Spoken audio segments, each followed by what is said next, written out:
Well then, as protests throughout Syria continue to plague the regime, pressure is mounting on President Bashar al-Assad to respond to demands for reform. With at least 20 people reported to have been killed in demonstrations over the weekend, how can the international community bring about an end to the violence there? Well, joining me is Ribal Al-Assad, an exiled first cousin of the president and head of the Organisation for Freedom and Democracy in Syria. A very good morning to you. As I described there, some of the problems, you're more aware of them than I. Widespread violence, a damaged economy, a divided society. How does this pan out? And can President Assad reform enough to stay in power and calm things down? Well, we have been hoping for the past few months that he would move right away. The problem is that he didn't move towards reform.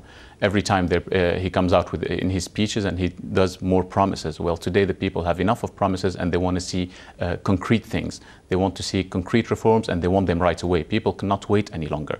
And this is what the regime is not getting. They continue to use violence against those peaceful protesters, and this is completely appalling. We cannot, how long more could we wait for that?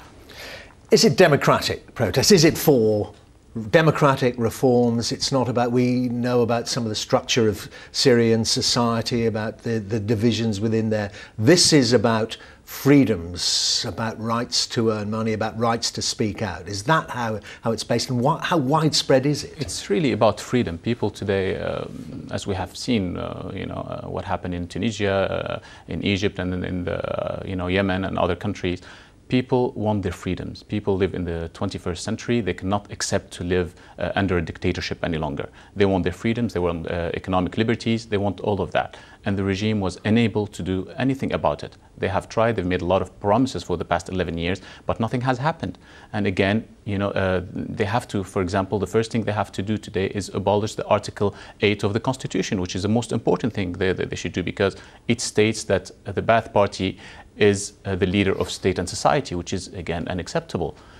They have to accept. Well, President Assad talked about that in this speech he made a few days ago, about the national dialogue and looking at those elements. Do you believe that he really has that in his heart, though? If he wants to show any goodwill, he has to abolish the Article 8. This doesn't need any authority or dialogue or whatever. The first thing that he has to do, he needs just a presidential decree abolishing the Article 8 of the Constitution. This is very important.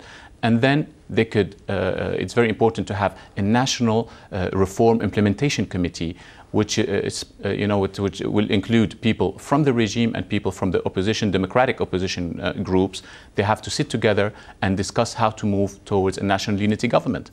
They also have to have discussion and produce a new constitution, which allows a multi-party system and will guarantee a separation of powers, also the independence of judiciary, and which will protect all individuals, groups and minorities. Well, thank you very much for pointing a peaceful way out, but it doesn't seem to be going that direction at the moment. Is the malign scenario civil war? It looks like the situation now is very dangerous. There could be a regional war from what we've been seeing. As you know, Syria, the regime in Syria has a very strong alliance with Iran and their proxy groups in Iraq and Lebanon. And Iran would never allow, and their proxy groups actually, they would never allow Syria to fall, the Syrian regime to fall. This is very difficult for them because, as you know, if the Syrian regime falls, Iran would be isolated. And this is, they're doing their best not to let it fall. And using widespread violence to ensure that. They have people in the regime, there are people around Bashar, for example, his first cousins and from his mother's side, and a few other people in the secret apparatus. They are doing their best not to have any reforms, because if there are any reforms, they know very well that they will be brought to justice and they will be trialed for all the repression they have done and all the bad things they have been doing for the past 11 years.